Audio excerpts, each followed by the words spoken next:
Did Shravan in my life was Paramahamsa Prabhu. He was the person who introduced me to Krishna Consciousness in Nasik. So I seek his blessings that I can speak something today on this topic. So we are having this series of seminars on the 9 processes of devotional service. This is talked about in several places.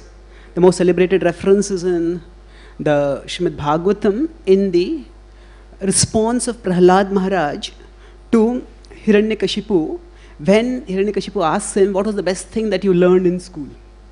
So there he quotes this verse which is rendered into Bengali by in this Bhajahure Mana song also. So Shravanam Kirtanam Vishnu Smaranam Pada Sevanam Archanam Vandanam Dasyam Sakhyam Pad Atma Nivedan Atma Nivedanam.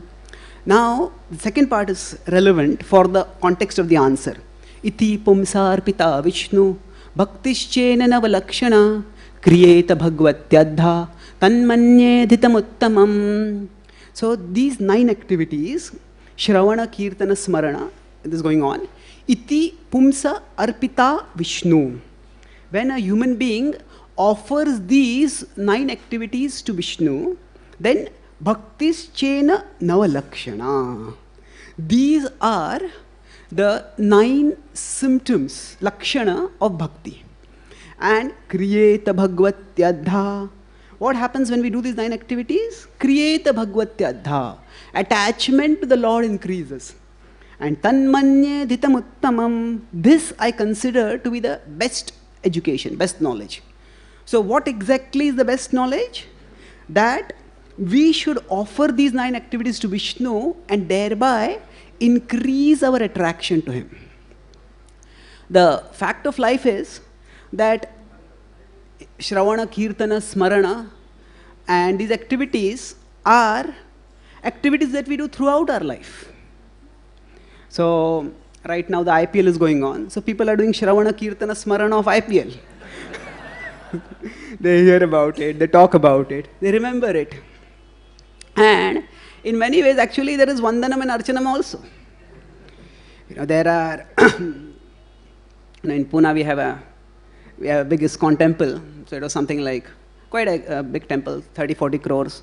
But there is a museum to a famous cricketer which is even more expensive, almost like 50-60 crores. So basically, this is the fact that these activities are inevitable. We'll do them naturally. But when Shravana, Kirtana, Smarana are directed towards someone other than Vishnu or other than Krishna, the Krishnetara, then that doesn't lead to any lasting satisfaction. That may give some titillation, but it does not in any way provide lasting satisfaction, and certainly it doesn't provide liberation. So knowledge means, Prahlad Maharaj says, to know where to direct our propensity for Shravana, Kirtana, Smarana. Vandana. And that, when we direct it towards Vishnu, then we attain happiness in this life as well as in the next. So we will talk about Shravana. Now this topic is also going to be discussed next week by His Grace Gaurapal Prabhu, where he will be focusing on hearing the glories of Srimad Bhagavatam, or hearing the glories of hearing Srimad Bhagavatam. So I will not focus so much on Bhagavatam verses, the Bhagavatam is filled with verses about the glorification of hearing. I'll focus primarily on concepts. So I'll talk about 4 ways, or 4 benefits of hearing, or 4 ways in which you can tap the power of hearing. So these 4 benefits of hearing are, what do we get by hearing? Or what should we get? So information, satisfaction, purification, and conviction. So I'll discuss these one by one, and I'll focus especially on the last part of conviction in detail. So first is information. Now we learn by hearing. Now actually speaking, even when we read, reading is basically the same sound vibration which we have heard that is put in a form of a book, or nowadays in the form of digital media, and then we read it. So it's essentially the same thing. So we learn by hearing. Information is actually the first and quite important thing that we get by hearing, Jnana Vijnana Triptatma Kutastho Vijitendriya. Krishna says in the Bhagavad Gita 6.8 that Jnana Vijnana Triptatma. Jnana is knowledge. Vijnana is Vishesha, it's a prefix. V when the prefix is added, it can be an intensifier or it can be a de-intensifier. In this case, it's a qualifier, which means a special kind of knowledge. That is realized knowledge. So knowledge and realization when we get Truptatma. Trupta means one becomes satisfied. Now the same point Krishna talks about in the 7th chapter also, wherein he says, Maya saktamana partha yogam nyunyan madashrayah samshayam samagram mam yathagyasasi tachrunu. Tachrunu in 7.1, he states that, hear now. And what will happen by hearing? He is more or less saying the similar result, what Prahlad Maharaj says that, Kriyeta bhagavatyadha, that will become attached to the Lord. So here he says, Mai asaktamanaha. By the process of hearing, we will become attached to Krishna. And this, the location of this verse, 7.1, is very significant. The 6th chapter is called as Dhyan Yoga. And in the 6th chapter, Krishna describes how one should renounce the world, sit in a yogic posture, and practice various asanas, and turn one's consciousness inwards. And then, this whole process, which he describes of Ashtanga Yoga, he says the culmination of that is in 6.47, where he states that the topmost yogi is one whose heart and soul is fixed on me. Yoginam api sarvesham madgatenantaratmana shraddhavan bhajate yomam same yuktatamo mataha. Same yuktatamo mataha. Such a person is most intimately united with me. So now, after this slow ascending trajectory of how by practicing yoga one can come to the perfection of fixing the mind on Krishna, now Krishna is given an alternative trajectory in 7.1.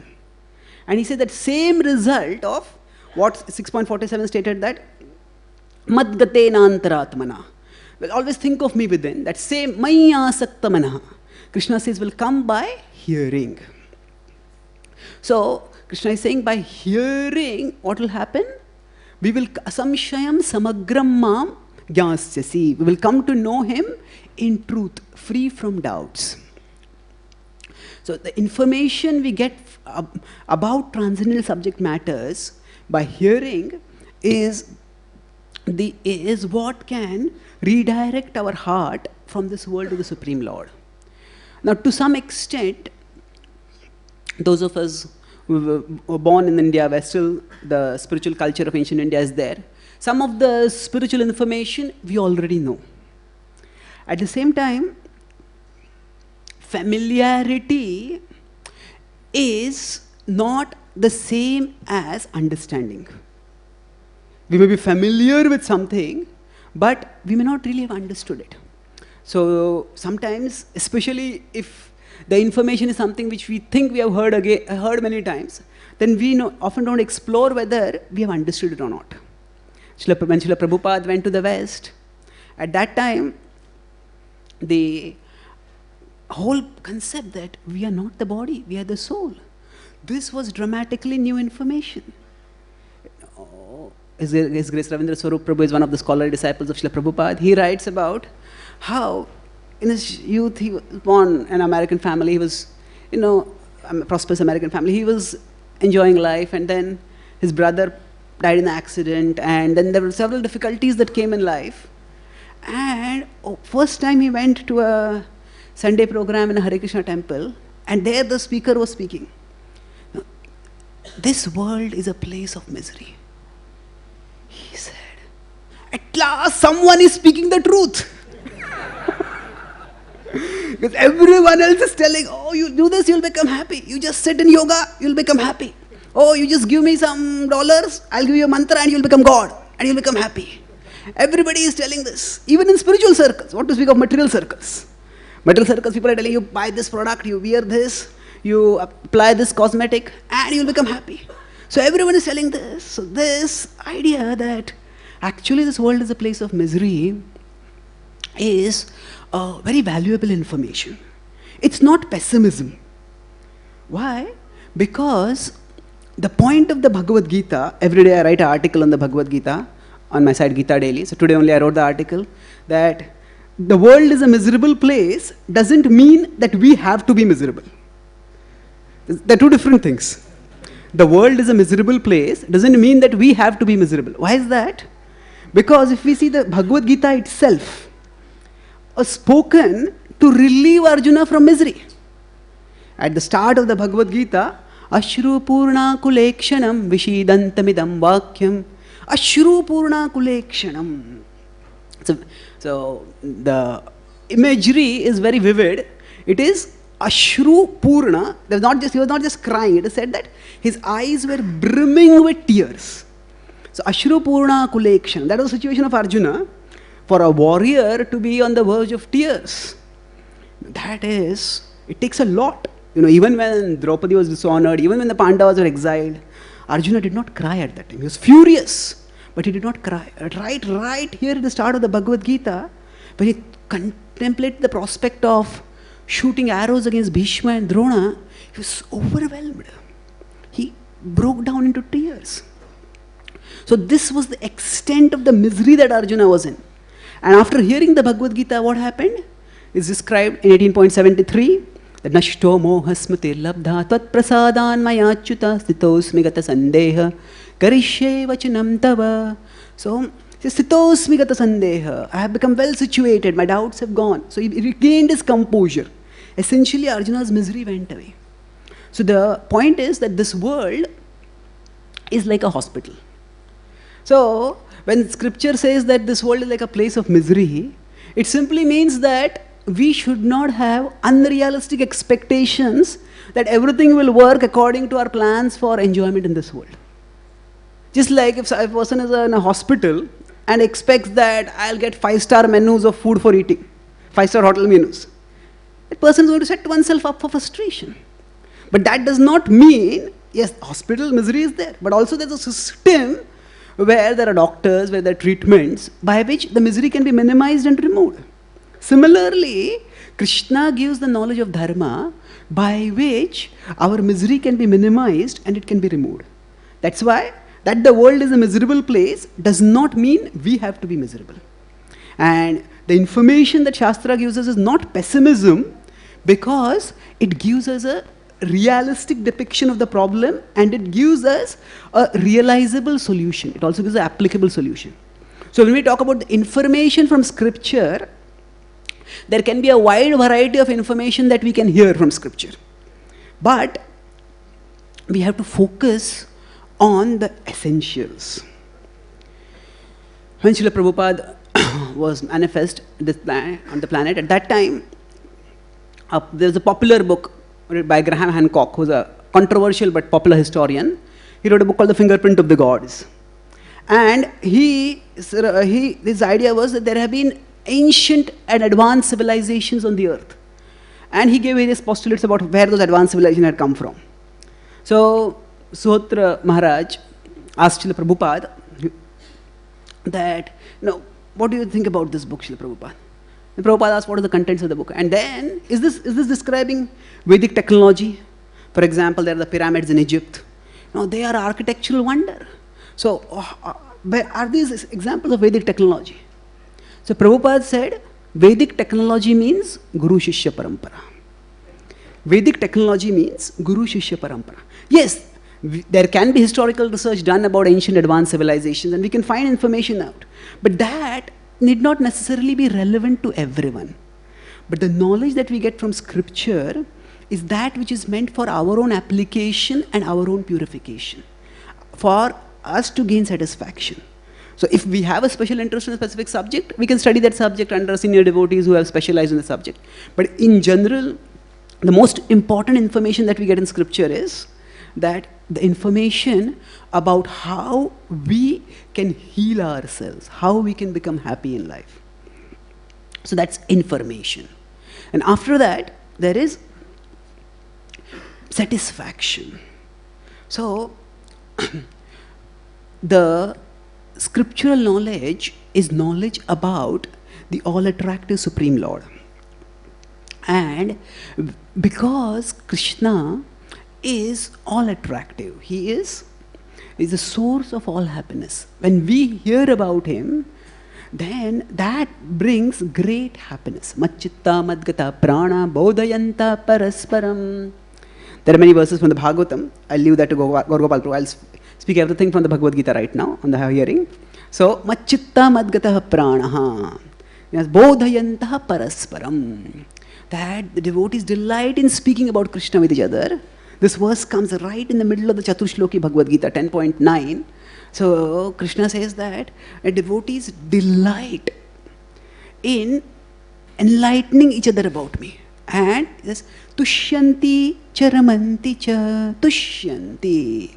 One gets great satisfaction. Ramanti cha.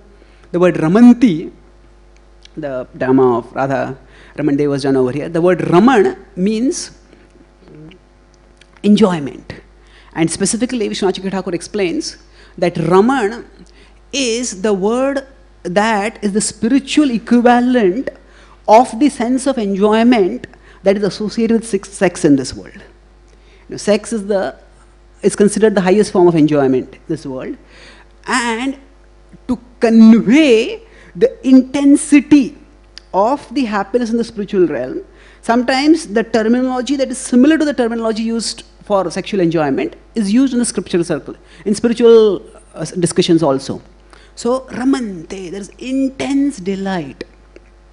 And this, we see that when Arjuna is hearing the Bhagavad Gita, so he also, in the 10th chapter, after Krishna finishes the description of the Chaturshloki, in one sense, the Bhagavad Gita ends with Chaturshloki. At 10.8 to 11, Ramanujacharya called this the Chaturshloki Bhagavad Gita.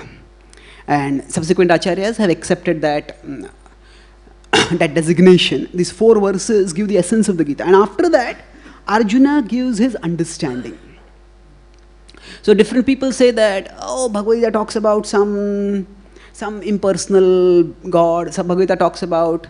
People think that Bhagavad Gita is open for many interpretations. Yes, it can be interpreted in many ways, but then those are not the meanings that Krishna wanted. How can we know what Krishna wanted? What Krishna intended? We can see what Arjuna understood.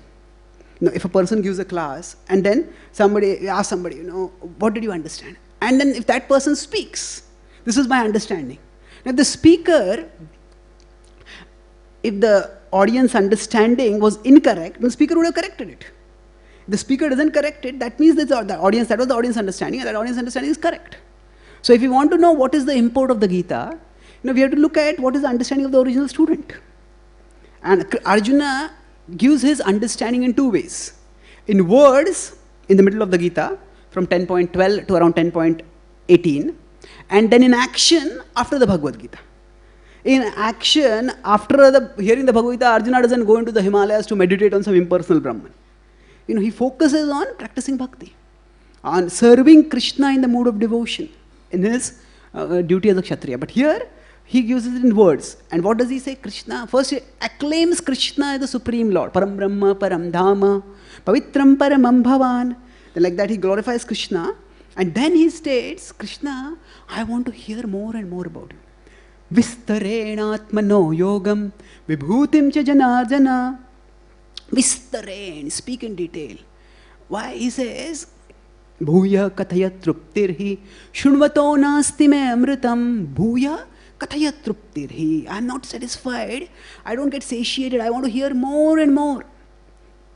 So this satisfaction comes when we hear about Krishna, because Krishna is the supreme source of all happiness. Just like if there is an electric socket, and if someone puts a hand in the electric socket, then that person becomes electrified with the current that is going through it. So Krishna is the source of all happiness. When we connect with him, then we become electrified with happiness. So now what Arjuna is saying is, as I'm hearing about you, as I'm meditating on you, what is happening? I'm getting so much joy that I want to hear more and more and more. Now this satisfaction is in multiple phases. the satisfaction will increase as our attraction to Krishna increases. Now, when we have affection for someone, naturally we want to hear more and more about that person. But then, what about when we don't have so much attraction for Krishna? So at that time, we may feel, oh, hearing about Krishna doesn't give me much satisfaction. That brings us to the third point. Third is purification. So information, satisfaction, purification. So hearing about Krishna is not only meant to tell us how to serve Krishna. Hearing is not only for application, hearing itself is also the application. Hearing itself is the application of the process of bhakti, because in hearing we are remembering Krishna. Now purification.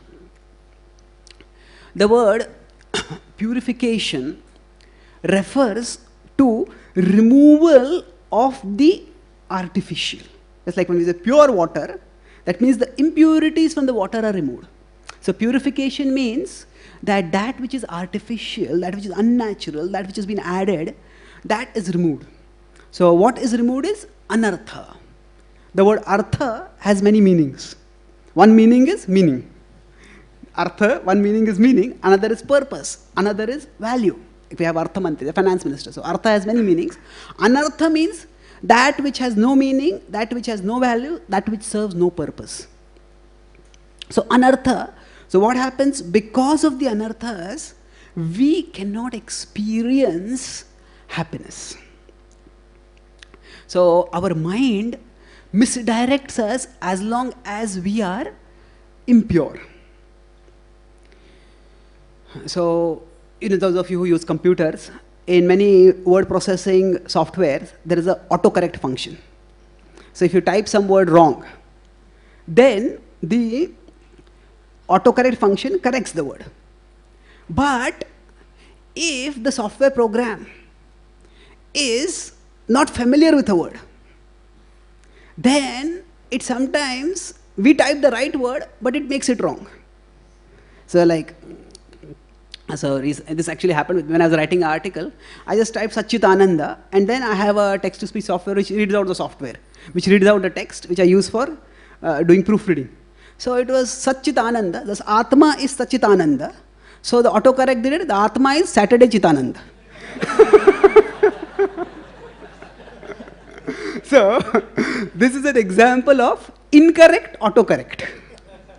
So the autocorrect is making the correct incorrect.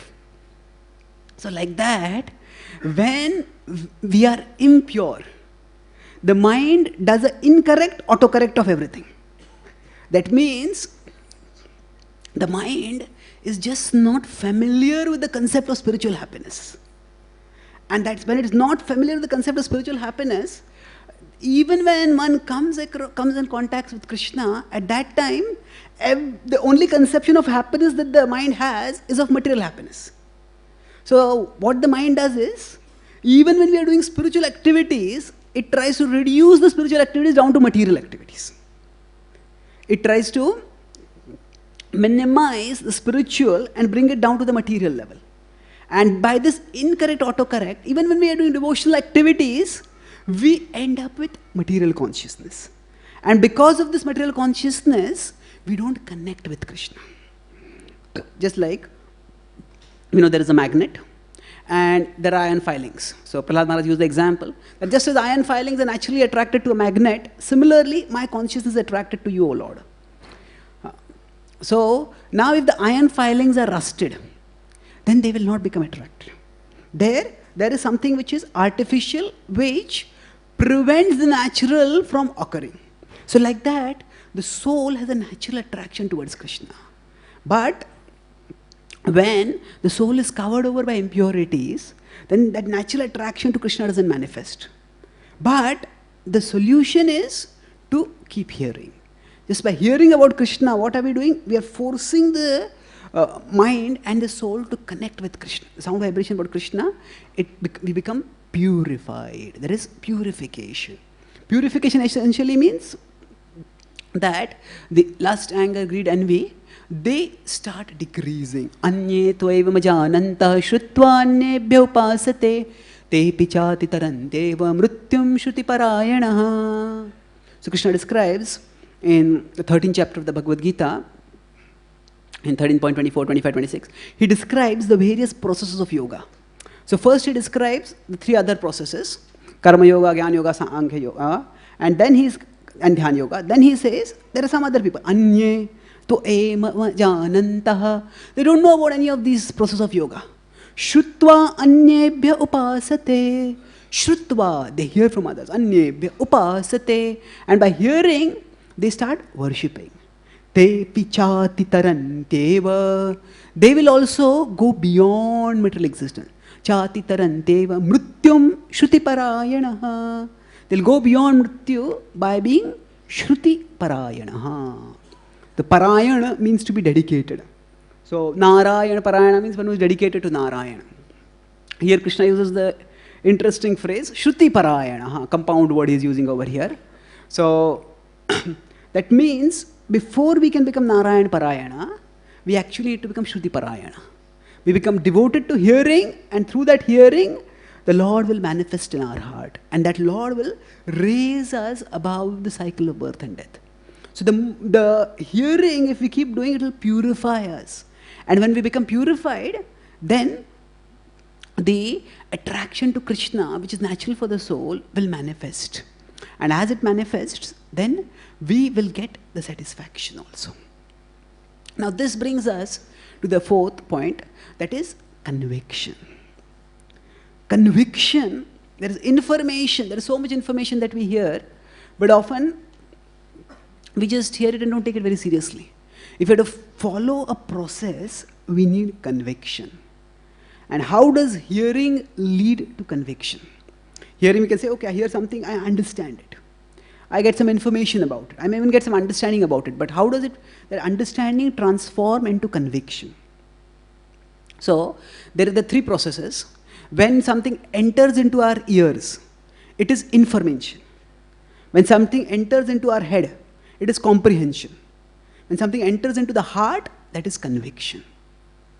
So when we first hear, it enters into through our ears. So it's just information at that time.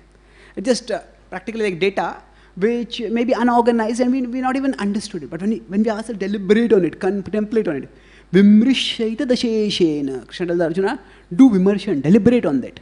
Then that leads to comprehension. And after that, when that knowledge enters into the heart, that leads to conviction. So how does information transform into conviction? This requires us to actually experience for ourselves the reality of the knowledge. Now we often use the word realization.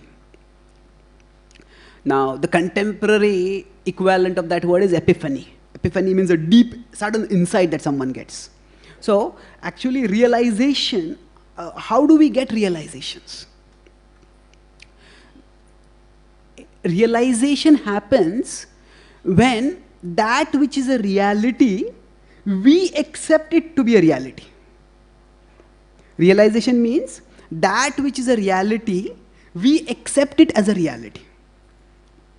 So for example, that, say, going back to the earlier point, that say this world is a place of misery. This is a scriptural statement.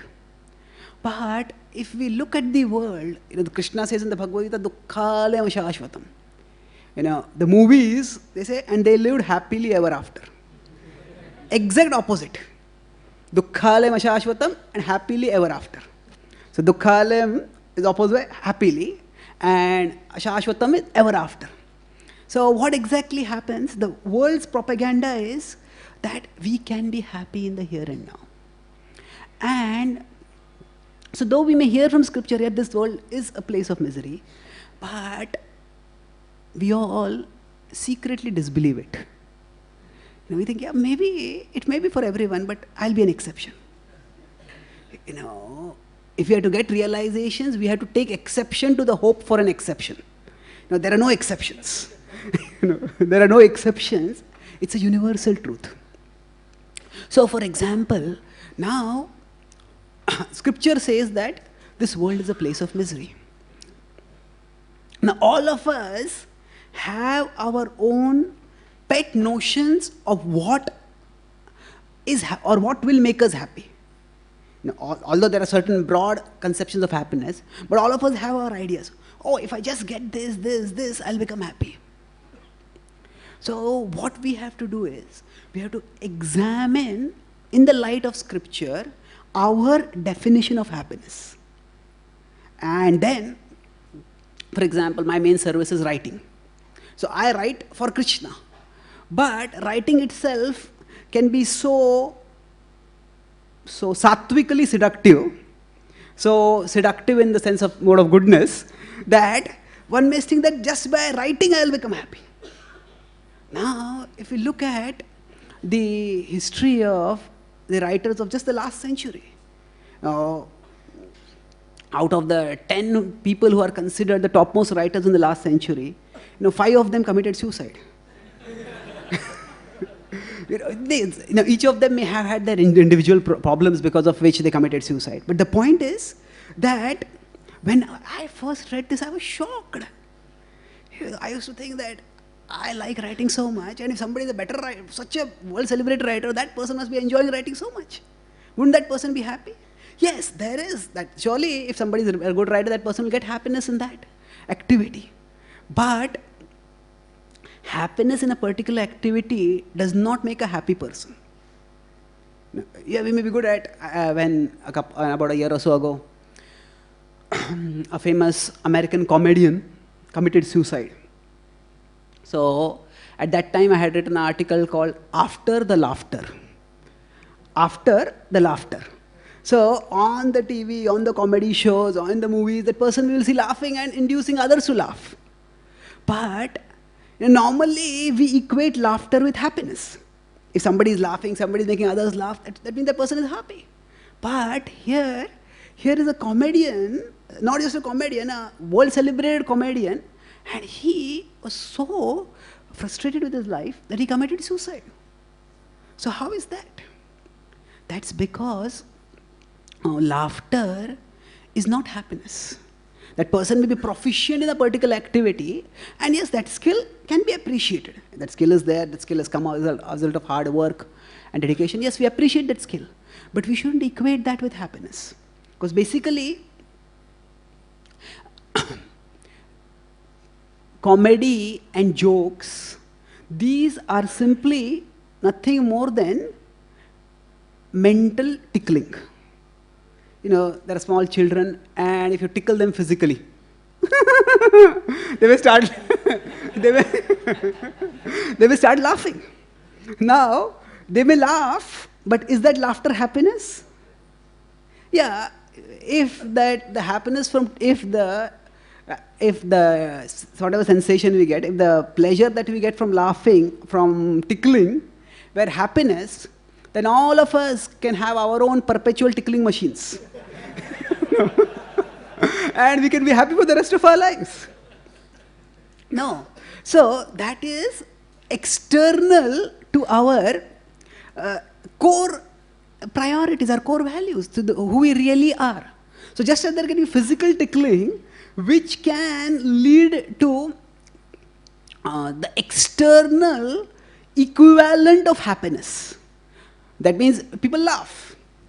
But just as the laughter that comes from tickling is not happiness, so similarly the laughter from comedy is not happiness. It is comedy, basically jokes and comedy and all that is basically mental tickling. There is physical tickling, and there is subtle, at the level of subtle body there is tickling, that is mental tickling. So this mental tickling is not equivalent to happiness. So the point which I am making over here is that I give 2 examples, one of a writer and a second of a comedian. So all of us have to find out, using Shastra and applying that Shastric knowledge to the real world, what is my pet definition of happiness? And is it really true? It's not that as devotees we cannot write, or we cannot be humorous, or we cannot do various activities which involve skill and expertise. No, we can. But the idea is, these things, if they are disconnected from Krishna, they will not make us happy. These things need to be connected with Krishna. So realization, as I said, means that which is a reality, we accept it as a reality. How does that happen? We hear something from scripture. So I earlier said that how from scripture we hear dukkhalaya shashvatam. That is from shravana. You know there are three ways of acquiring knowledge. There is pratyaksha, anuman, and shabda. So shabda is from scripture. So from scripture we hear that this world is dukkhalaya shashvatam. But from pratyaksha, from our senses, we say, oh, so many people are enjoying happily ever after.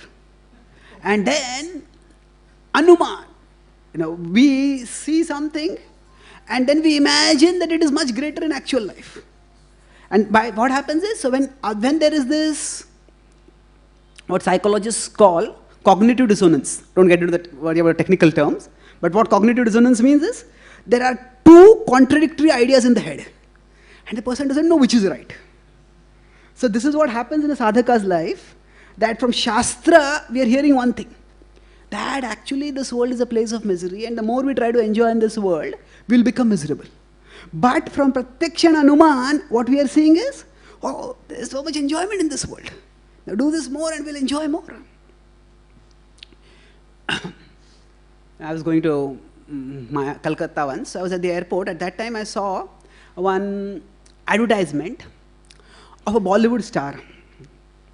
So there was this young man who was just looking at some group of young beautiful girls who were walking along, and those girls were not even noticing him.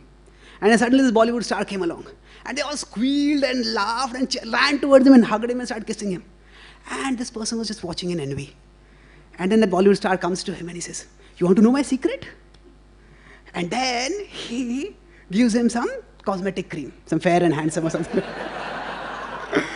Now, then apparently this person applies this cream and goes, and next time those women are walking along and they see him and they also start squealing and running to him and hugging him and kissing him. So now, such an advertisement is an insult to both male and female intelligence.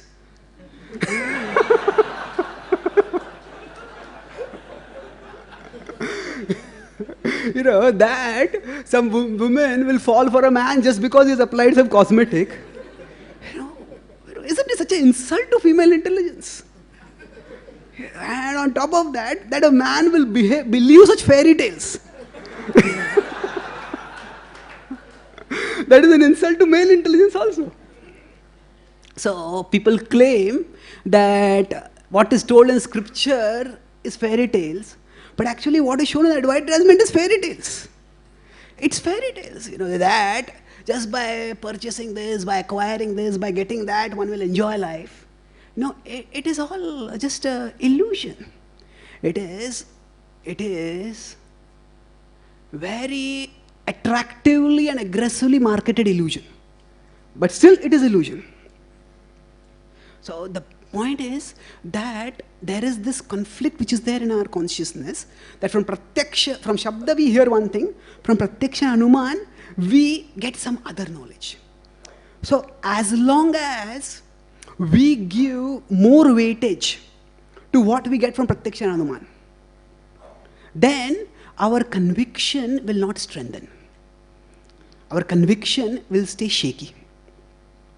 But we cannot go around in this world with closed eyes. We have to have our eyes open.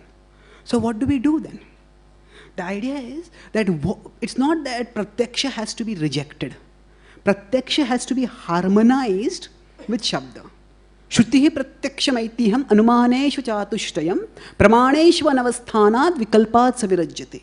So Krishna describes to Uddhava in the Uddhava Gita that Shrutihi, what we hear from Shruti, he says that same thing we can also learn from Pratyaksha. Shrutihi pratyaksham aitiha. Aitiha is related with itihas, the historical records. All of us, whichever culture we are from, there are some good sayings from that culture. Whether Prabhupada would quote many sayings from Bengali culture, he was from Bengal. But whichever culture, Gujarati culture, Marathi culture, Tamil culture, they all have some traditional wisdom, which all makes a lot of sense in many ways.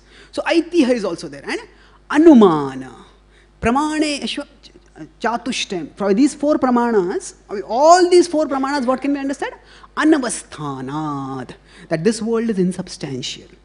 And vikalpat savirajyate. Vikalpat means there is so much alternative. Oh, if you can't get this, get this, get this, get this, and then you will become happy.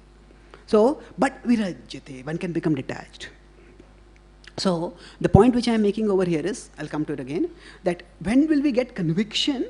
When our pratyaksha will confirm what we are hearing from Shabda.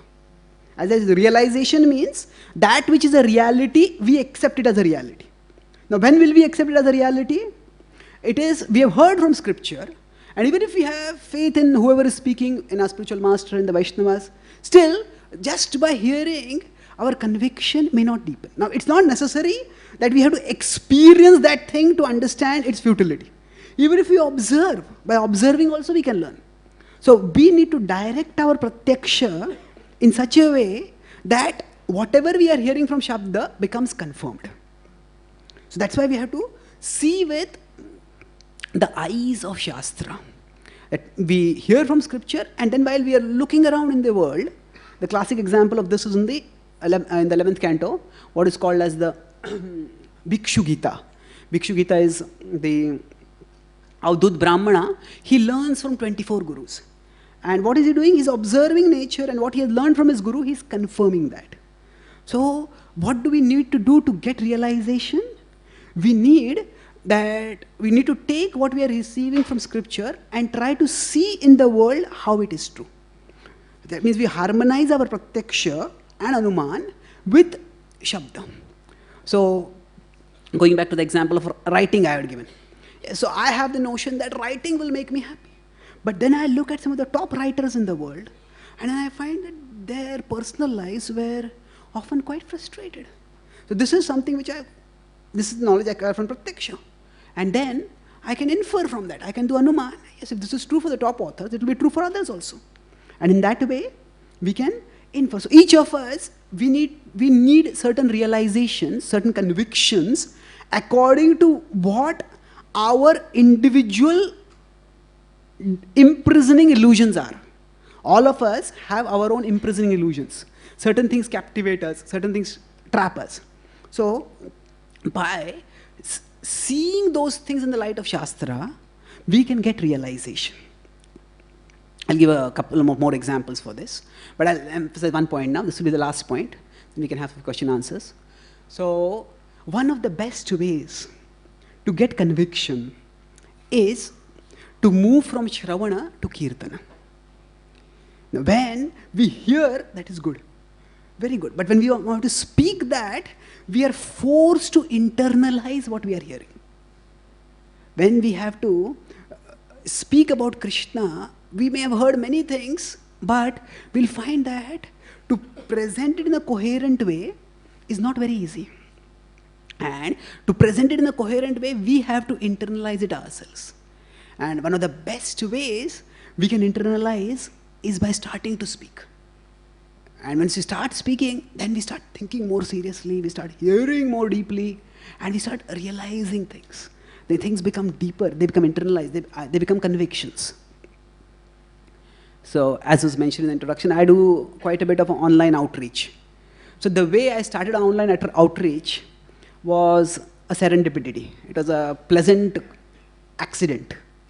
So, I was once sick in Bhaktivedanta hospital. So I was in the hospital only. I was giving class on Skype to some devotees. So I had my computer. The devotees were in Bangalore. They had their computer, and then they were assembled there. So while I was giving the class, somehow the internet was not very good. So we switched off the video, and I was just speaking. And then while speaking, I was speaking about the 6 opulences of Lord Chaitanya. So I just closed my eyes and I started speaking. I spoke for almost 15-20 minutes, and then suddenly I heard a phone call. And I looked and I realized that for the last 15-20 minutes, the internet connection had gone off. So, for a moment, I was annoyed. I just wasted my time speaking for almost 15-20 minutes and there was no one hearing. But then while I was speaking with closed eyes, I was so absorbed that the next moment it struck me that I don't need an audience for speaking about Krishna.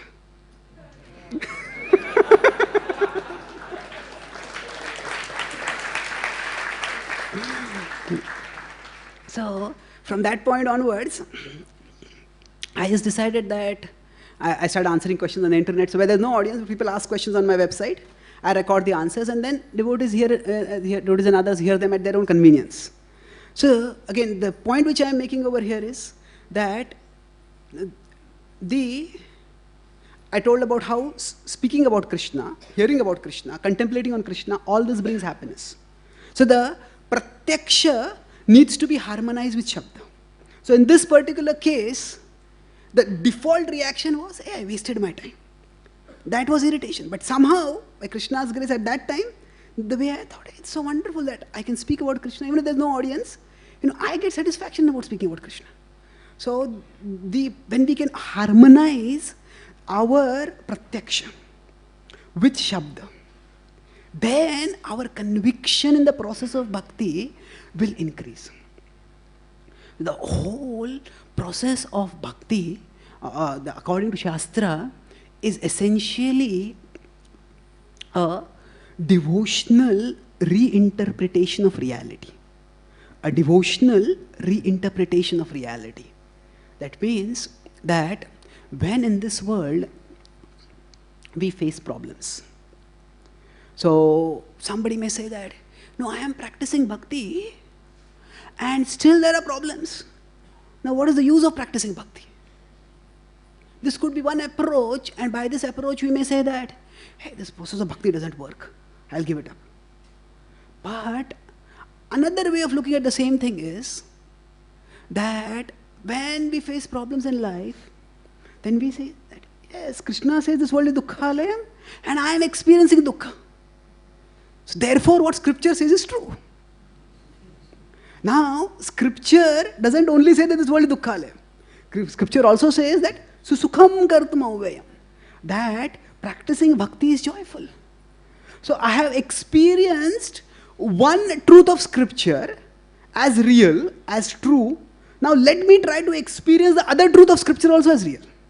The scriptural truth has two parts. One is that this world is a place of misery. The other is, by practicing bhakti, we can transcend the misery of this world. Machittaha sarvadurgani mat prasadat tarishyasi. Krishna says in 18.58, that machittaha, if you become conscious of me, you will cross over all obstacles by my grace. So, for a devotee who can harmonize pratyaksha with Shabda, even when misery comes, misery rather than disproving scripture, confirms scripture. And that experience of misery becomes a further impetus for realizing the truth of scripture further. So scripture has said that, yes, this world is a place of misery, I found its place of misery. But scripture also said that remembrance of Krishna, absorption in Krishna is a source of happiness. Now let me experience that also. And in that way, we can become more and more committed to the practice of bhakti. And whatever situation we are put in, if we can stay committed to the practice of bhakti, we can experience a non-material enrichment that does not depend on our circumstances, that does not depend on our externals. In this world, what happens to us is not as important as what happens in us. What happens to us is in many ways not under our control. People will behave irrationally, things will go wrong. What happens to us is not so much in our control. But what happens in us, how we respond to that, that is in our control. And that can be changed by hearing. By hearing, we will learn to see whatever happens as, we'll be able to reinterpret it as an opportunity to go closer to Krishna. We'll reinterpret it as an opportunity to realize Krishna's supreme shelter-giving potency. And in that way, we will move forward steadily with deepened conviction in our bhakti. So I'll summarize. I started by talking about how Shravanam, Kirtanam, Smaranam is done by everyone, but the intelligence means to do it, to direct this propensity towards Krishna. And then we discussed the 4 benefits of hearing: information, satisfaction, purification, and conviction. So information, scripture has a vast amount of information, but the central information that we should be looking for is how I can apply in my life. Vedic technology means Guru Shishya Parampara, Prabhupada said. Then satisfaction means that because Krishna is the all-attractive source of happiness, when we connect with him through hearing, we become electrified with happiness.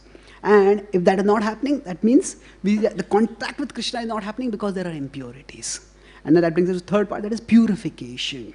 So purification means that which is obstructing our contact with Krishna, that gradually goes out.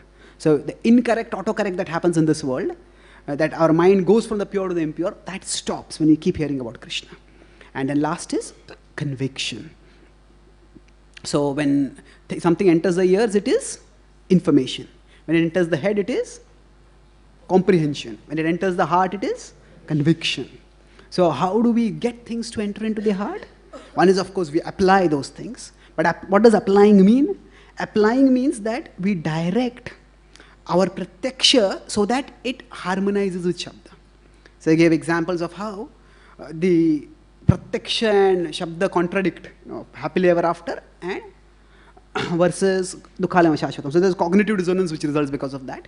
But if we examine what is being shown to us by pratyaksha critically, we'll find that it is, as I told, fairy tales. The advertisements are actually fairy tales, many of them. So rather than believing them, we direct our pratyaksha so that it harmonizes with Shabda. Then we will get conviction. And by that conviction, we can march steadily in the process of bhakti. And the greatest conviction that we can get is that yes, on one side, scripture says that the world is a place of misery and I am experiencing misery. But scripture also says that by becoming absorbed in Krishna, we can transcend misery. And when we get realization of that, then nothing in this world can shake us. We can march steadily onwards through this life, onwards to Krishna. So by scripture, what happens to us, even if we can't control, what happens in us, we can change so that it will always be positive. So thank you very much. Are there any questions?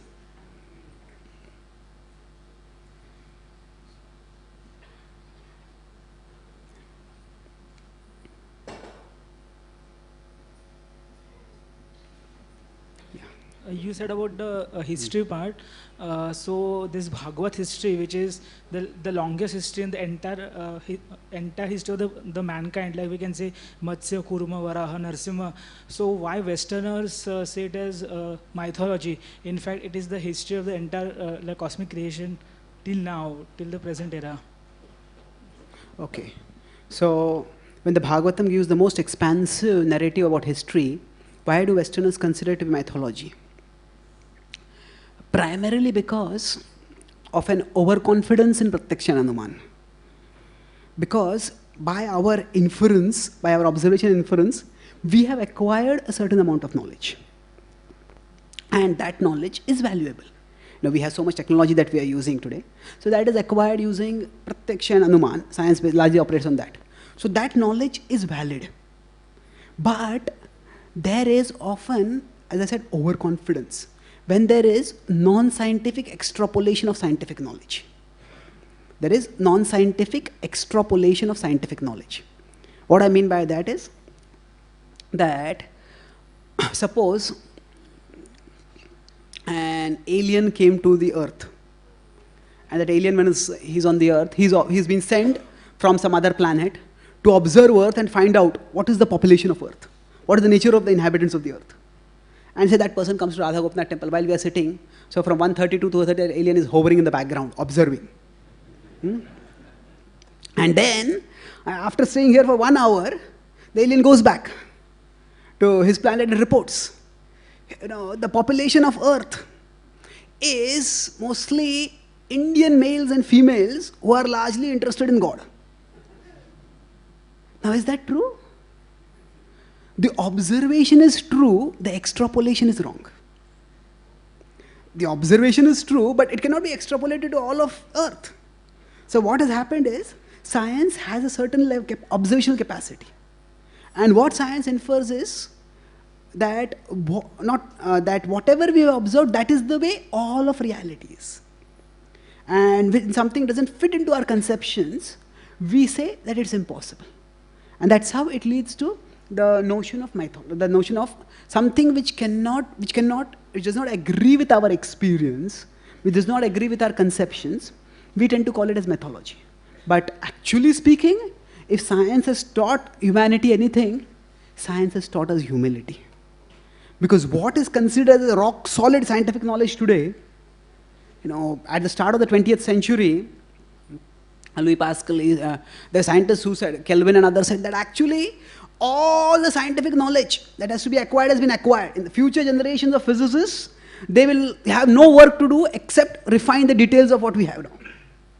And just 20 years later, whether quantum physics came and then Einstein brought relativity, and classical Newtonian physics was in shambles. And now there's a famous physician, Stephen Hawking. He said, I am confident, I am happy to announce that humanity's quest for knowledge will never end. So when the London Times published it, he says, even he gives up. What he's saying is, that I'm happy to say that humanity's quest for knowledge will never end. That means, I'm happy to say that humanity will be forever ignorant. Is that something to be happy about? See, the point which I'm making is, there is scientific knowledge is valid, but there is invalid extrapolation. So scripture gives us many things which are not comprehensible by our experience, which do not agree with our current observation. And that's why they're deemed as mythology. But if we really adopt the scientific spirit and see how our scientific knowledge is mutable, then we will be open to higher avenues of knowledge also. So what the Bhagavatam offers us is a higher dimensional science. Does it answer your question? Yeah, any other questions? Yes, bro.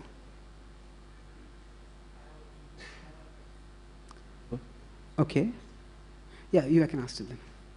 Till the mic comes to you, you can ask. Yeah. Thank you, Prabhu, for the wonderful class. Yeah. Mainly the statement of what happens to us is not more important than what happens to us. What happens in us is more important.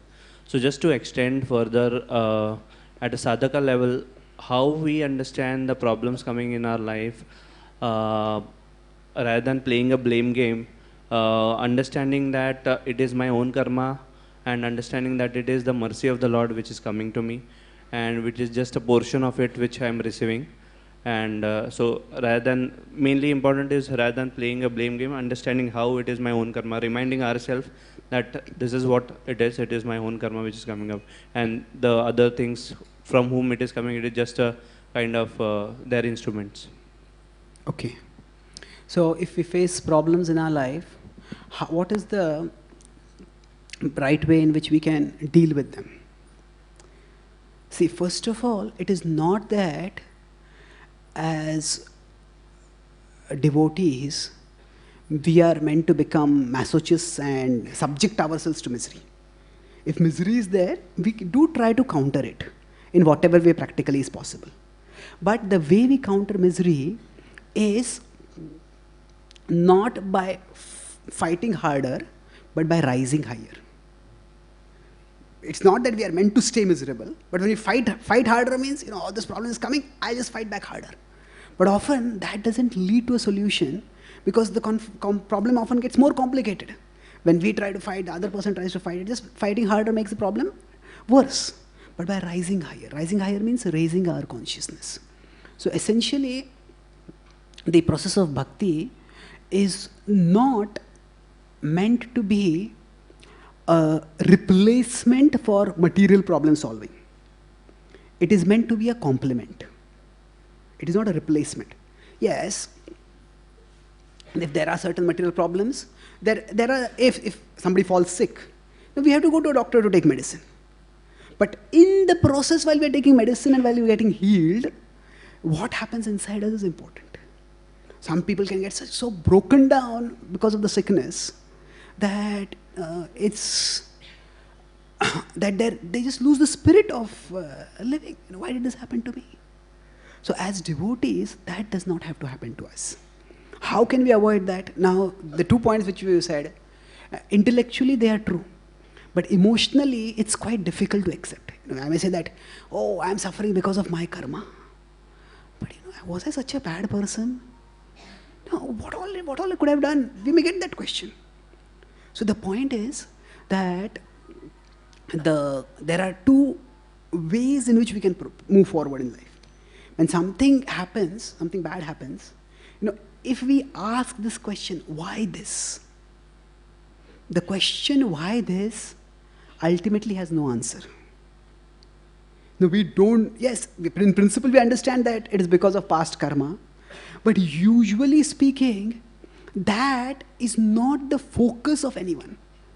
See, even in Shastra, those who are suffering, that is one statement they understand. Yes, it's because of past karma. But the focus is not on why this. The focus is on how now. If ask not why this, ask how now. Okay, how can I serve Krishna now? What can I do now? That itself redirects our energies.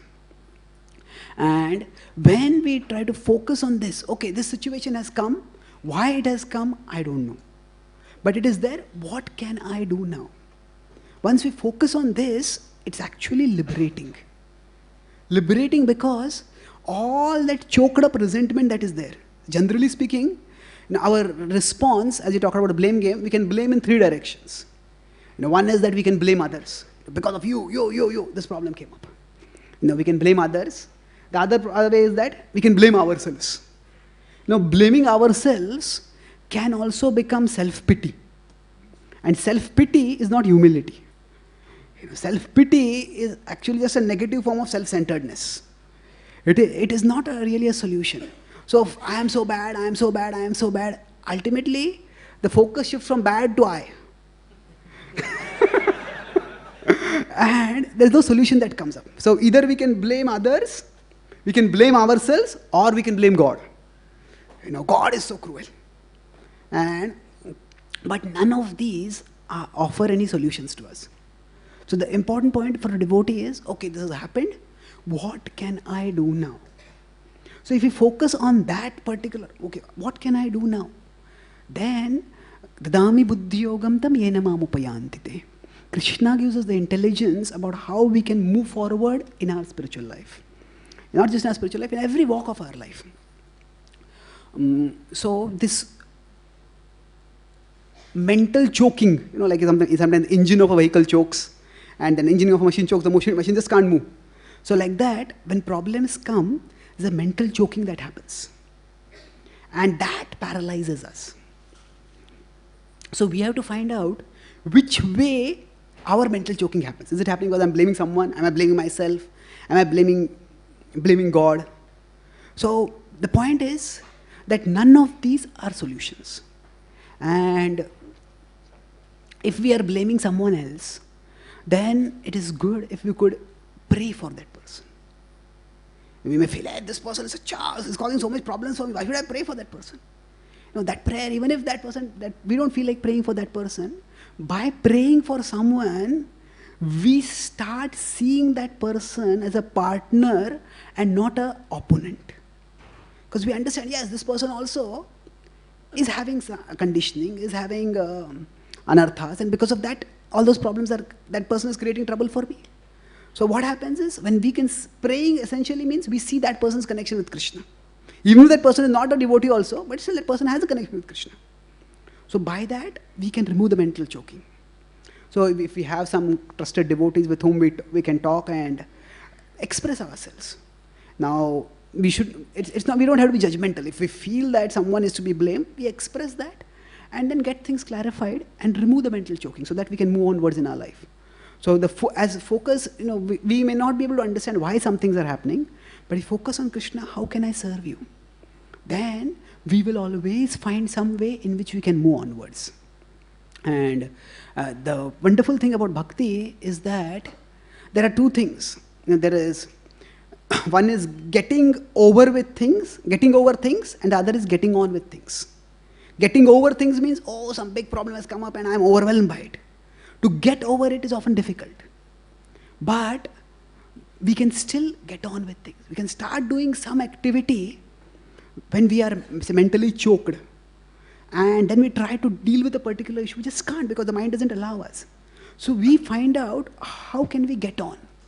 Now do some activity, do some link of bhakti by which we can connect with Krishna. Maybe it is hearing kirtans, maybe it is coming and praying to the deities, singing bhajans, taking guidance from some senior devotee or whatever. That we get on with things. And once we start getting on with things, that mental choking goes off. And gradually our mental energy also gets rechannelized. And over a period of time, we will not only be able to go through that situation, but we will grow through that situation. Because we will realize that no matter how big a problem is, Krishna is bigger. And in that sense, every problem can become an opportunity for us to realize the shelter-giving potency of Krishna. And that way, we can go beyond that problem. Does that answer your question? Thank you, Prabhu. Yes, Prabhu.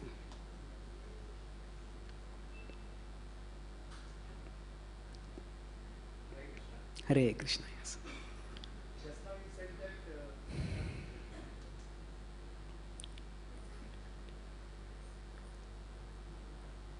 in your lecture, you said that comedian committed suicide. So, does it mean that we should be smiling? So, I mentioned a comedian committed suicide. Does that mean that we should not smile or laugh? No, not at all. What it means is that we should not think that smiling and laughing alone is happiness. The whole point of bhakti is not rejection but connection. It's not that we reject, there is music, there is dance, there is humor, there are various kinds of cultural, social, intellectual skills and abilities. They're not to be rejected. They are to be connected. So, in the Bhagavatam, it is said, what is illusion? Rite artham yat pratiyet, na pratiyet chatmani, tabdyad atmano mayam, yatha bhasu yatha tamaha. So, in the Chaturshloki Bhagavata, there it is said that when we consider something which has no connection with Krishna as meaningful, that is Maya. So, applied to our context, what this verse means is that when we think that something in and of itself is a source of happiness, then that is an illusion. So money is not an illusion. Thinking that money will make me happy, that will be illusion. But when we use money for the service of Krishna, then that money becomes a very valuable resource for serving Krishna. Similarly, humor is a very valuable resource for serving Krishna. Now, Srila Prabhupada, he was so brilliant. He was often humorous and he was quite creative in his presentation of bhakti. So humor attains its perfection when it is used in Krishna's service. So as devotees, should we be smiling? Yes, definitely. We should be smiling, but we should not think that everyone who is smiling is happy. How a person is living is more important than whether the person is smiling or not. And one of my books I wrote, it was titled as Smiling Faces, Crying Hearts. People do that. I wrote a poem there. And these people, we see in movies, people are having parties and they're enjoying. So they are having maybe some drinks and they sing cheers. So their hearts are filled with fears. Their hearts are filled with fears. Their minds are pierced by desires. They are on the verge of tears and they say cheers.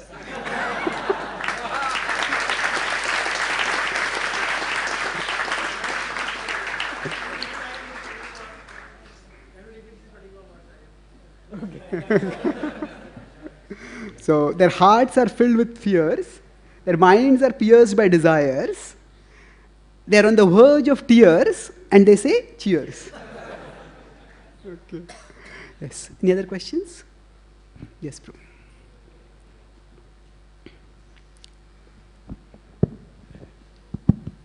Hare Krishna, Prabhuji. We have two questions. First question regarding the cognitive disorder. You said cognitive dissonance. Disorder is a different thing. Cognitive dissonance. Cognitive disorder means that a person is not able to perceive properly. There's a disorder in cognition. There is a resonance and there is a dissonance. So resonance means when two things agree with each other.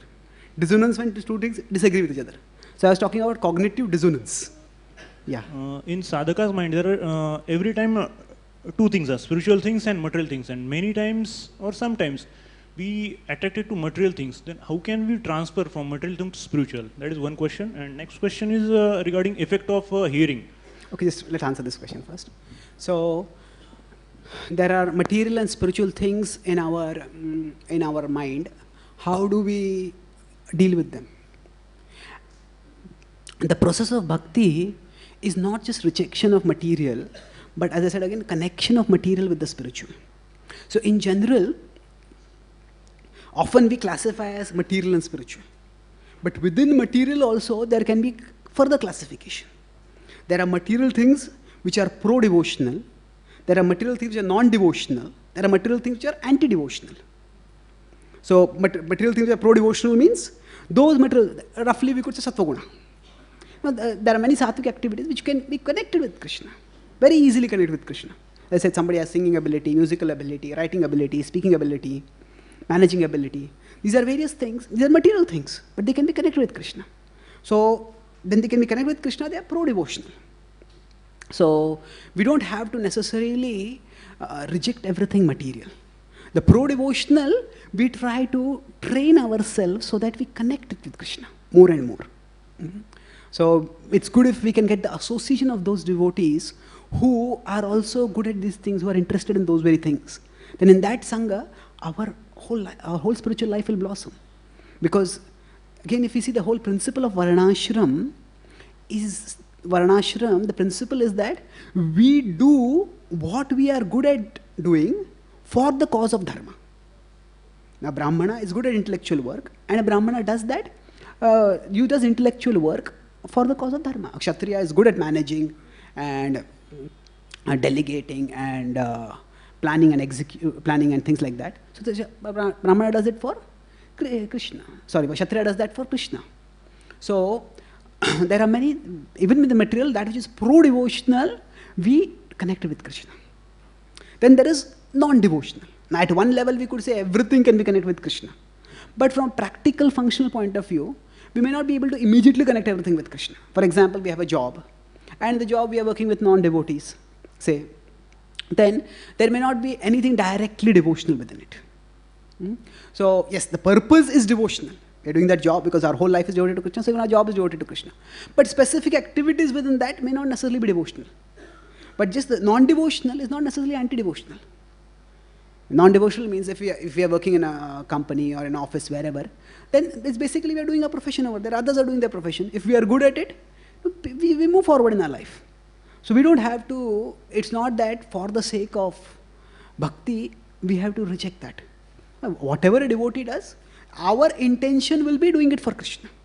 So if a devotee is doing a job, the devotee does a job well for Krishna's sake. And the connection in that case is in the intention. There is no direct connection. Now we see Maharaj Yudhishthira was a king, and what did he do? He performed the Rajasuya Yajna, wherein he glorified Krishna. So that was his ultimate intention, to glorify Krishna by performing Rajasuya Yajna, but he had to do so much effort for that. Sending his brothers all over the world to conquer the world was no easy task. But he did that, so his intention was devotional, and ultimately that manifested. So the point is that a devotee can bring a devotional intention even in non-devotional activities. And that way, means non-devotional in the sense that those may not have any explicit visible devotional connection. But our intention can spiritualize them also. And within the material, there are certain things which are anti-devotional. So for example, if there are people, there are colleagues who break the four regulative principles, there are parties where sinful activities happen, then we have to find an intelligent way by which we can avoid those activities. And according to time, place, circumstances, we can find out how best to do that. So in general, if we maximize the pro-devotional and then we manage the non-devotional, then we don't have to worry so much. So the most important thing is, if our direct devotional connection with Krishna, our sadhana, our hearing, our seva, if they are strong, then we will be able to connect other things with Krishna also. So in our sadhana, we offer our heart to Krishna. Once our heart is offered to Krishna, then whatever we are doing in the world, that also we offer to Krishna, because our heart is offered to Krishna. But if our sadhana is not very strong, then our heart is not offered to Krishna, then our heart is attracted to Maya. Then whatever we do, that is not offered to Krishna, that is offered to our own ego. And I want to prove how great I am. So that means there are 4 different things. There are direct devotional activities which we try to do as seriously as possible to solidify our devotional connection. Then there are pro-devotional activities within the material activities, but by material I mean in which there is no direct visible devotional connection. The pro-devotional, we try to get a sangha in which we can use those activities in devotional service. The non-devotional, we do as much as is required. So if it is required for our profession or whatever. And the anti-devotional, we skillfully avoid those activities. And that way, we can move steadily in our spiritual life. Does that answer your question? Okay, yeah. Any Vaishnavis have any questions? One last question? Yeah. Yes. Question. Second question, can I ask? Yeah. The effect of hearing. Many times, effect of hearing till not last for many days. It's like we hear sentence of Prabhupada, Srila Prabhupada, millions of lifetimes you serve Maya, give this one lifetime to Krishna. But after some time, after some days, we lost that enthusiasm of the sentences. Yes. Then how can we remain on same motto, same theme? Okay. So we hear, but the effect doesn't seem to last. How can we make the effect of hearing last? There are 2 different things here. First is that hearing is like food. So it's not that we don't even expect that because I ate yesterday, I should have energy today. Yes, yesterday I ate, I got energy yesterday. If I want energy today, I have to eat today. Isn't it? So hearing is like food, and we need to hear regularly. That's one point. So there is no substitute for regular hearing. By regular hearing, we get spiritual nourishment. Second point is that by regular hearing, when we properly eat nourishing food, it's not just that our hunger is satisfied, but our body itself gets built. So we become overall healthier. So like that, by the process of hearing, even if it seems that I'm hearing and I'm forgetting, I'm hearing, I'm forgetting, but still, each time we are hearing, at least during the process of hearing, we are connected with Krishna. And that connection with Krishna purifies us. And that purification will have a cumulative effect.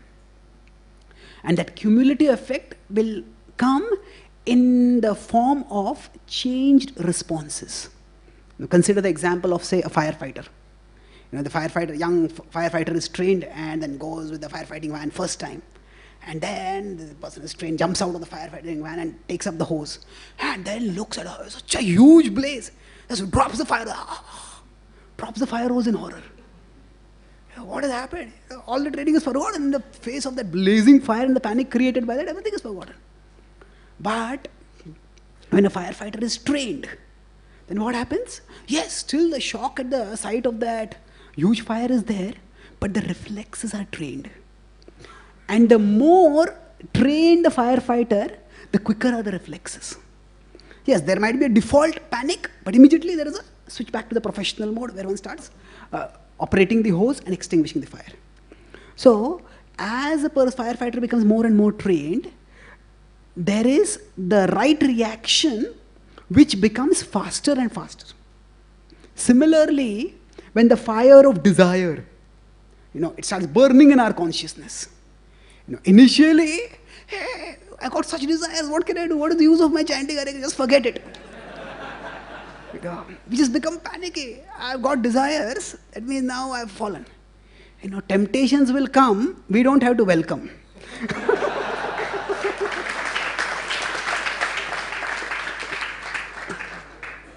So, as we become trained in the process of bhakti, then what happens? By the practice of bhakti, our response becomes sharper. Yes, the desire has come. Okay, this desire has come. Yes, this has simply come because of my past conditionings, and I don't have to accept this desire. Krishna uses a beautiful word in 2.17 in the Bhagavad Gita. He says, Kama Kami. Kama is desire, and Kami is desire. Natu Kama Kami, Krishna says. He says, Apuryamana Achal Pratishtham, that verse goes on. But the essential point is, Natu Kama Kami. Do not be a desirer of desire.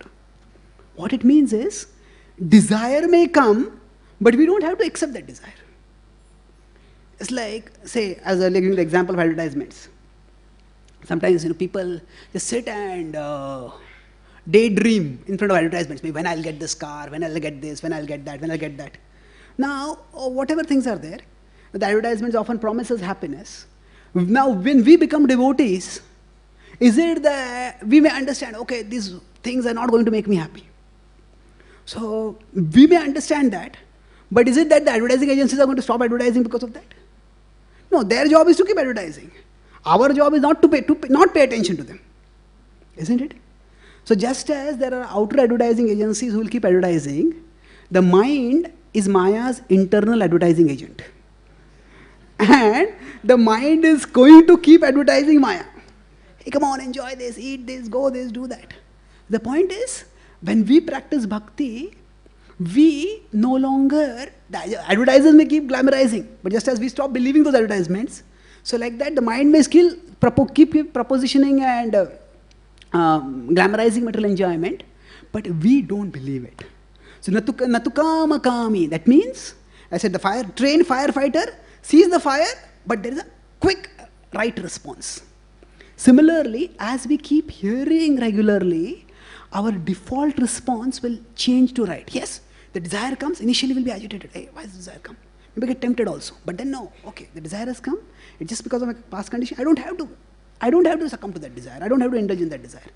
If I just absorb myself in Krishna, I take the fire hose of the holy name. Hare Krishna, Krishna Krishna, Hare Hare, Hare Ram, Ram Ram, Hare Hare.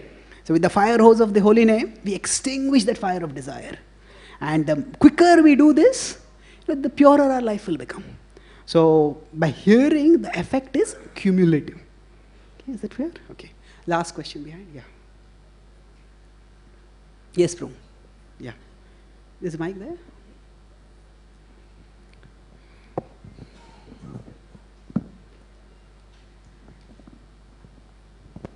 Hare Krishna, Prabhuji. Prabhuji, after having come to Krishna consciousness and after having spent some years, gradually we find that, over a period of time, we don't have sufficient time on a regular basis to give for hearing. And sometimes we tend to, get confused whether, and also when we, read sometimes or we check with devotees, it is said that chanting is most important. You have to chant daily 16, of course you have to chant daily 16, etc. So, if we have to do a sort of a comparative study of chanting and hearing as to whether both are equally important in terms of regularity, how does one understand this? Because even I think Lord Chaitanya also says that out of all the 9 processes, chanting is most important. And we also understand, at least intellectually, that hearing also is very important, like the way you explained today. So how does one, make it a point to hear regularly or daily or... Okay. So we have limited time, and then we also have to chant, and chanting is considered to be the most important limb of bhakti. So how do we distribute our time between hearing and chanting?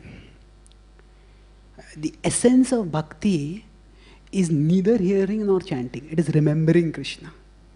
That is smartavya satatam Vishnu, vismartavya na jatuchit, sarva vidhi nishedasur etayoreva kinkaram. The purpose of all rules and regulations is to always remember Krishna and never forget Krishna. So both hearing and chanting are meant to help us remember Krishna. Yes, chanting is the Yuga Dharma, and we definitely have our prescribed rounds to chant. At the same time, chanting can very easily become mechanical if there is not adequate intellectual conviction for doing chanting. Intellectual conviction or spiritual inspiration for doing chanting. And that, these two things, intellectual conviction and spiritual inspiration, they come largely by hearing. So, generally speaking, it is not that we have to reduce bhakti to chanting alone. Bhakti is actually a whole culture. Bhakti is a whole culture in which there are so many activities which are done for Krishna's sake. Chanting is important, but we don't have to reduce bhakti to chanting alone. So there is room for individuality in bhakti. And there may be some devotees who may decide that, every festival I'll chant 64 rounds or whatever more rounds I'll chant, and that's good. But there is no need that for that to be universalized. We have prescribed rounds, we do that. But each of us has to take up individual responsibility to find out how best we can connect with Krishna. And do that. So some devotees may find chanting very inspiring, they can chant. If others find hearing more inspiring, they can do that more. Some other devotees may find deity worship more inspiring, they can do deity worship. Some others may like preaching more, maybe book distribution more. So there is a prescribed minimum that we do, but just because some devotees do something more, that doesn't mean everybody has to do that more only. Each of us has to find out how we can best connect with Krishna. Once Srila Prabhupada was in London, and at that time, London was at that time in the European headquarters, and devotees from various parts of Europe had come there. And all the devotees from different projects, Germany, France, they're coming and reporting there how the outreach is going on over there. So there was one devotee, Ishana Prabhu. He felt, everybody has something to do for Srila Prabhupada. So then but I don't have anything to report to give also. So he went to Srila Prabhupada and asked, Prabhupada, what can I do for you? And Prabhupada said, what do you want to do for? No, Prabhupada, whatever you tell me, I will do. He said, no, what do you want to do for Krishna? So he thought, no, maybe Prabhupada is testing me. He said, whatever you tell me, I'll do, Prabhupada. Prabhupada said, became very good. He says, understand our philosophy. He says, our philosophy means to find out what you want to do and to do it for Krishna. So then he thought about it. What should I do? What should I do? He said, Prabhupada, I never thought like this. I'll think about it and get back to you. The next day he came and he said, Prabhupada, I'm thinking that we have these mridangas. We bring them from India, from Mayapur. Often they fall and they break, and getting new mridanga is very difficult. So I'm thinking that we can make mridangas here in the West itself using some other materials, and they'll be sturdier and they will not break. So Prabhupada is very happy. He said, very good. He said, your Western God brothers are very passionate. Make them, they are so strong that even if they throw them down, it will not break. So the point is that we say at one level, you have to follow the instruction of the spiritual master. That is true. But then, one instruction of the spiritual master is to always remember Krishna. So we have to find out how we can always remember Krishna. And in general, there are many limbs of bhakti. And we cannot connect with Krishna equally, with equal intensity through all the limbs. But the important thing is connect with Krishna. Yena kena prakarena manah Krishna niveshe. Somehow or the other, fix the mind on Krishna. So if we can find one limb of bhakti by which we can intensely connect with Krishna, then through that our purification will rapidly happen, and through that, as we experience Krishna more and more, we'll be able to connect with Krishna more through the other limbs of bhakti also. So in general, hearing, as I said, it gives us two things: intellectual conviction and spiritual inspiration for chanting. Even if before chanting, we just take 5 minutes out to read some relevant scripture verse about chanting, maybe you read some holy name meditation or whatever, then you'll find that the chanting becomes much better. So, we shouldn't reduce bhakti down to some externals. Either it can be hearing or chanting or whatever. Bhakti essentially is remembrance of Krishna. And hearing, chanting, deity worship, all these are meant to help us remember Krishna. So, Smaranam is a limb of bhakti, and it is also the essence of bhakti. One particular activity within bhakti is that we just absorb ourselves in remembrance. But that activity of remembrance can be done through various other forms also. And that is the essence. So, yes, only when we are hearing will our chanting have quality. Will our chanting be something which will connect with Krishna? Otherwise, our chanting becomes basically a counting game. We start wondering, does my bead have 108, with my mala have 108 beads or 1008 beads? It's not getting over only. So if we start feeling that chanting is becoming a boredom or a burden, that means that our hearing has gone down. And putting a little time in hearing will give us a lot more substance, will bring us a lot of spiritual experience in our chanting. So anyway, we are going to spend some time in chanting. We have taken or we are going to take some initiation vows.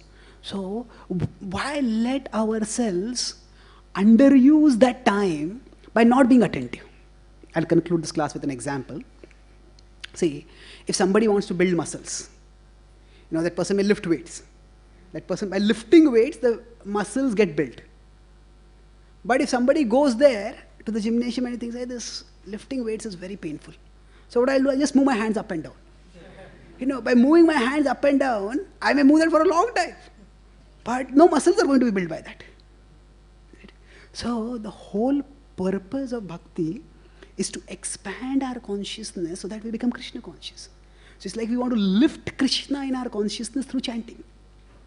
But if we are uttering the holy name, but we are not remembering Krishna, then it is just like lifting the hands up and down without any weight. Yes, there is some benefit because at least the sound is being uttered, but it is minimal benefit. So when we hear, then we remember Krishna. We get reasons for remembering Krishna. And then our chanting becomes more inspired, more convinced. And that way we can, now the specific balance, how we want to do, that will vary from individual to individual. We find what inspires us the most, and we do that. And through that inspiration, we bring spiritual strength in our chanting. And then we can move onwards towards Krishna. The point is that it's how we connect with Krishna. That is what is important. Not specifically which form of bhakti we use to connect with Krishna. But because hearing gives us the rationale of why I should connect with Krishna, that's why it's considered the foundation. So Prabhupada also writes that spiritual life, the essence of spiritual life is, it all begins with hearing. So only when we hear, we will get the inspiration and the conviction to chant nicely. So thank you very much. Srila Prabhupada ki, Gaura Bhaktivedanta ki, Gaur Premananda.